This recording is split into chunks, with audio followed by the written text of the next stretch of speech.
नेहरू सेवा संघ तरफ रही जॉब नोटिफिकेशन टी। तो आपण मानकर जॉब टी खोर्धार बाणपुर रे आपण मानकर ए जॉब टी रहिबो। तो देखंतु एठारे विभिन्न पदवी पई रही नोटिफिकेशन। तो आपण मानकर बयस 21 रु 45 वर्ष हेइथिबा दरकार, जहाँकि 1/1/2024 सुधा आपण मानकर बयस हेइथिबा दरकार। तो सुपरिटेडेंट पाई रही गोटे पदवी आपण मानकर सैलरी 33,100 रहिबो।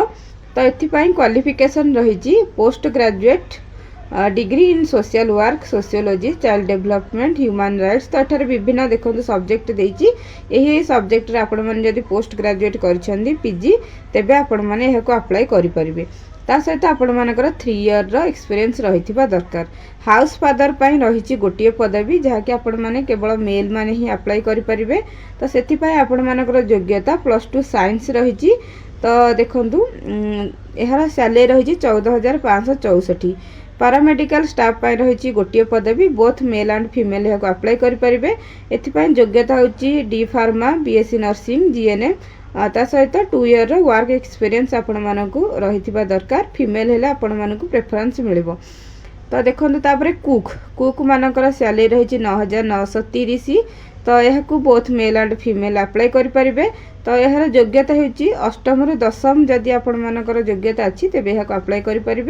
2 इयर वर्क एक्सपीरियंस कुकिंग रे आपण मानकर थिले आपण यह अप्लाई करें। तो जदि आपण माने मेल कैंडिडेट अटंदी तेबे आपण मानकु प्रेफरेंस मिलिबो। हेल्पर कम नाइट वॉचमैन पाई रही गोटे पदवी, यह केवल फीमेल माने ही अप्लाई करि परिबे। यार सैलरी रही 7,944 पर मंथ आपण को एतिकी मिलिबो। तो 2 इयर वर्क एक्सपीरियंस रहिथिबा दरकार। तापर देखंतु एजुकेटर पाई रही गोटे पदवी, बोथ मेल एंड फीमेल यह अप्लाई करि परिबे। तो यार योग्यता रही बैचलर डिग्री साइंस रे आपण मानकर बैचलर डिग्री रहिथिबा दरकार। ता सहित 2 इयर टीचिंग एक्सपीरियंस आपण मानकर रहिथिबा दरकार।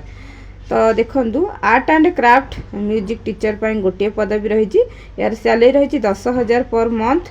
तो आपण माने डिग्री डिप्लोमा कोर्स करिथिबा दरकार। ता सहित देखंतु पीडी टीचर पाई रही गोटे पदवी, फीमेल मानक पाई यह रही। यार सैलरी रही 10,000 पर मंथ रही।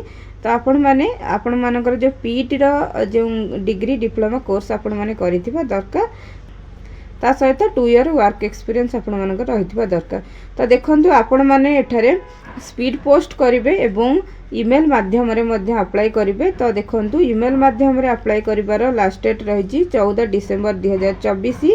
आउ स्पीड पोस्ट रजिस्टर पोस्ट रो लास्ट डेट रही 20 डिसेंबर 2024। तो एठार देखंतु ईमेल आईडी रो टी रही। तो आपण माने स्पीड पोस्ट एवं रजिस्टर पोस्ट करिपा पय एठार पोस्टल एड्रेस टी रही। एई एड्रेस रे आपण माने तांकु स्पीड पोस्ट करि परिबे।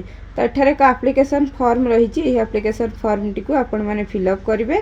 तो सठिक भाव में फिलअप कर सारा पर देखंतु एठार आपण मानकर दरखास्त ग्रहणर शेष तारीख ईमेल माध्यम रही 14 डिसेंबर 2024 एवं पोस्टल माध्यम रे आपण मानकर शेष तारीख रही 20 डिसेंबर 2024। तो आपण माने ईमेल रे आवेदन करने समय रे तार एक्नॉलेजमेंट को आपण माने पोस्टल रे पठेबा समय रे ता सहित आपण माने या को अटैच करी पठाइबे।